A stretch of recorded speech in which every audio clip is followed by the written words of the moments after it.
Trump की गाली गलौज, धमकियों, मल्टीपल टाइमलाइंस और फ्रस्ट्रेशन के बाद अब बारी है ईरान की। ईरान ने एक 10 पॉइंट वाला प्लान सामने रख दिया। इस वेबसाइट पर उससे जुड़ी कुछ इन्फॉर्मेशन है। उसमें एक ऐसा पॉइंट है जो सीधा हमारी आपकी जेब से जुड़ता है। ईरान के प्लान में कहा गया, स्ट्रेट ऑफ हॉर्मुज से गुजरने वाले हर जहाज पर $2 मिलियन का टोल लगेगा, लगभग 18 करोड़ रुपए हर शिप पर। ये वही रास्ता है जहां से भारत में इंपोर्ट होने वाली करीब 60% LPG आती है, करीब 90% LNG आती है। हर दिन कई जहाज गुजरते हैं। बढ़ते दाम और LPG की लंबी लाइनें वाले वो दृश्य आपको याद होंगे। तो ये $2 मिलियन देगा कौन? इसका बर्डन क्या हमारी जेब पर आएगा? किसी की पर तो आएगा। और अगर ये टोल लग भी गया और रास्ता खुला भी रहा तो पेट्रोल डीजल के दाम कहाँ तक पहुँच जाएंगे? कहानी यही खत्म नहीं होती। ईरान स्ट्रेट ऑफ हॉर्मुज जैसे एक और रास्ते बाब एल मंदेब को बंद करने की धमकी दे रहा है। अगर ये रास्ता बंद हुआ फिर कहाँ से आएंगे शिप्स? क्या कोई दूसरा रास्ता है? और अगर है तो क्या वो रास्ता सस्ता है, सुरक्षित है या बस एक मजबूरी है? आज इसी को अनपैक करेंगे। हाय, मैं हूं श्रुति और आप देख रहे हैं खर्चा पानी। Brought to you by Saluja Gold Candid and Rajnigandha। Bharat का सबसे भरोसेमंद सलूजा गोल्ड TMT बार। Saluja gold TMT। अब सही पकड़े हो कॉन्ट्रैक्टर बाबू, मजबूती सब कुछ है। बिजनेस टुडे की रिपोर्ट और कई इंटरनेशनल शिपिंग सोर्सेज कह रहे हैं कि ईरान एक ऐसा सिस्टम लाने की बात कर रहा है जिसमें स्ट्रेट ऑफ हॉर्मुज से गुजरने वाले जहाजों पर भारी फीस लगाई जा सकती है।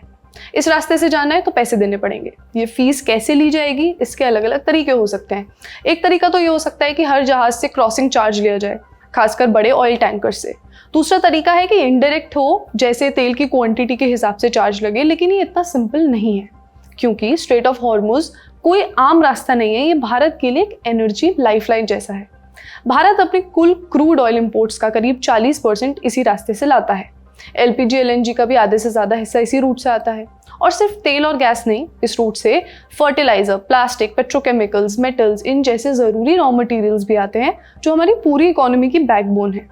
और ये कोई छोटी ट्रैफिक वाली जगह नहीं है। यहाँ से हर दिन ऑन एन एवरेज 100 जहाज गुजरते हैं।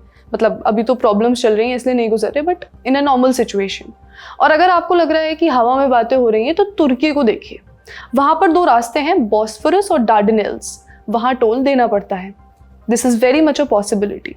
सवाल आता है कि ये पैसे देगा कौन? कौन सा देश देगा? जिसकी शिप है, जहाँ से माल आ रहा है या जहाँ जा रहा है?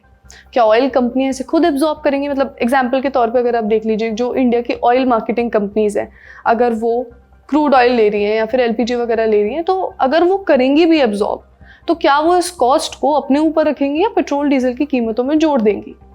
क्या सरकार सब्सिडाइज करेगी? छोटे एक्सपोर्टर्स और मैन्युफैक्चरर्स जो पहले से कॉस्ट प्रेशर में हैं, क्या वो ये एक्स्ट्रा बर्डन सह पाएंगे या फिर अपने प्रोडक्ट्स महंगे कर देंगे?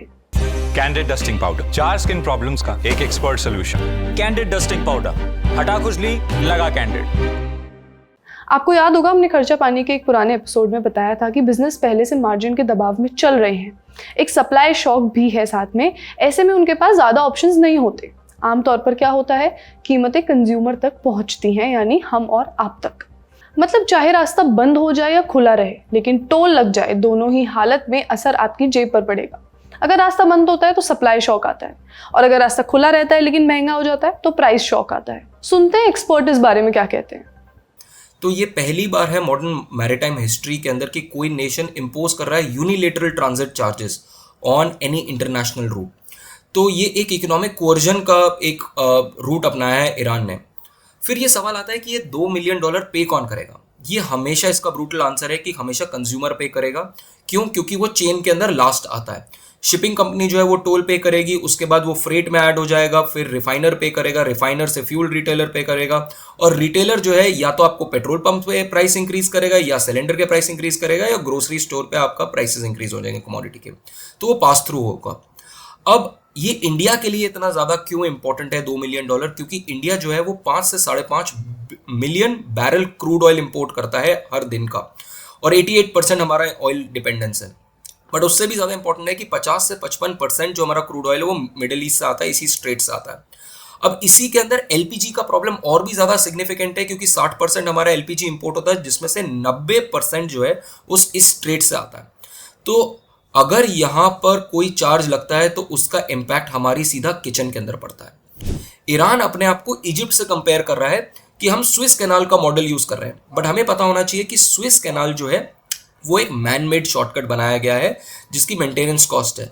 हॉर्मुज एक नेचुरल स्ट्रेट है जहां पर इंटरनेशनल लॉ जो है वो गारंटी करता है ट्रांजिट, बट ईरान ने कभी भी यूएन क्लॉज को कभी भी रेटिफाई नहीं करा, तो it is not bound by that. रास्तों की बात हो ही रही है तो आते हैं एक और स्ट्रेट ऑफ हॉर्मुज जैसे रास्ते पर, बाब एल मंदेब। ईरान की स्ट्रैटेजी सिर्फ स्ट्रेट ऑफ हॉर्मुज तक सीमित नहीं है। ईरान ने साफ तौर पर इशारा किया है कि अगर उस पर दबाव बढ़ता है तो वो दूसरे जरूरी समुद्री रास्तों पर भी असर डाल सकते हैं। इनमें सबसे पहले नाम आता है बाब एल मंदेब का। आप इस मैप को देखिए, ये एक सकड़ा समुद्री रास्ता है जो रेड सी को गल्फ ऑफ एडन से जोड़ता है, यानी एशिया से यूरोप जाने वाला जो मेन समुद्री रास्ता है वो यहीं होकर गुजरता है और वाइसा वर्सा भी।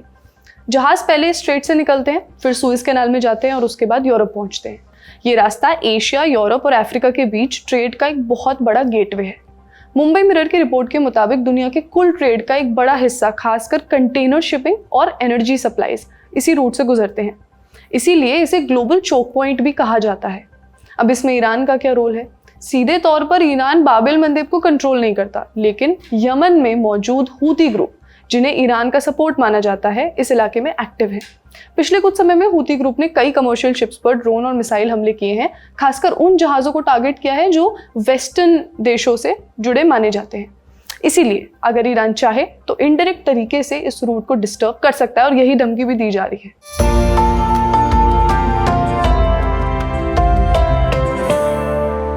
इसी का ऑल्टरनेटिव है केप ऑफ गुड होप।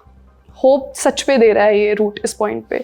इसमें जहाज अफ्रीका के नीचे से घूमकर यूरोप जाते हैं, आप इस मैप में देख सकते हैं, लेकिन ये सुनने में जितना सिंपल लगता है उतना नहीं है। आउटलुक बिजनेस के मुताबिक जब जहाज इस लंबे रूट पर जाते हैं तो फ्रीट कॉस्ट सिग्निफिकेंटली बढ़ जाता है, मतलब जो सामान आ रहा है उसकी लागत। जैसे ही टेंशन फिर बढ़ी तो शिपिंग कंपनियां जैसे मर्स्क, हैपाग्लॉयड और CMA, CGM इन्होंने फिर से पीछे हटना शुरू कर दिया। मर्स्क का साफ कहना है कि सुएज, रेड सी और बाब एल मंदेब वाला रास्ता एशिया और यूरोप के बीच सबसे तेज और सबसे एफिशिएंट रूट है। यानी अगर आपको जल्दी और कम खर्च में सामान भेजना है तो ये बेस्ट रास्ता है। लेकिन अब जब रिस्क बढ़ गया है तो कंपनियां इस रास्ते से जाने से बच रही हैं, और जब ये रूट अवॉइड किया जाता है तो जहाज़ों को अफ्रीका के नीचे से केप ऑफ गुड होप के रास्ते से जाना पड़ता है। ये रास्ता 10 से 15 दिन मिनिमम लंबा हो जाता है। इसका मतलब है ज़्यादा फ्यूल लगेगा, फ्रेट की कॉस्ट बढ़ेगी, शिपिंग महंगी हो जाएगी, इंश्योरेंस महंगा हो जाएगा। अब सवाल है कि इससे भारत पर क्या असर पड़ेगा। देखिए, यूरोप भारत के लिए एक बहुत बड़ा ट्रेड पार्टनर है। भारत का एक बड़ा हिस्सा एक्सपोर्ट्स का, जैसे engineering goods, pharmaceuticals, textiles, chemicals, इसी रूट से होकर यूरोप जाते हैं। 2024 में यूरोपियन यूनियन भारत के कुल गुड्स एक्सपोर्ट्स का करीब 15 से 17% था। अगर वैल्यू देखें तो करीब $75 बिलियन के आसपास। और हाल ही में जो फ्री ट्रेड एग्रीमेंट अनाउंस हुआ है उसका लक्ष्य है कि 2032 तक भारत का एक्सपोर्ट यूरोप के साथ दुगना हो जाए। यानी आने वाले समय में इस रूट की इंपॉर्टेंस और बढ़ने वाली है। अब एनर्जी की बात करें तो भारत का ज़्यादातर क्रूड ऑयल तो स्ट्रेट ऑफ हॉर्मुज से ही आता है, लेकिन वेस्ट एशिया और नॉर्थ अफ्रीका से आने वाले कुछ शिपमेंट रेड सी रूट पर भी डिपेंड करते हैं। कोविड के समय सप्लाई शॉक मिला, इस वक्त सप्लाई शॉक भी है और प्राइस शॉक भी। इसका असर कितना गहरा होगा ये हम अपने आसपास देख रहे हैं, पर अंदाज़ा लगाना अभी थोड़ा मुश्किल है कि ये कब तक चलेगा। अभी तो इंतज़ार है कि ट्रम्प डेडलाइन खत्म होने पर क्या करते हैं। आप इस बारे में क्या सोचते हैं, हमें कमेंट्स में ज़रूर बताएं। आज का खर्चा पानी यहीं तक। अपना ख्याल रखिए और देखते रहिए द ललन टॉप। शुक्रिया।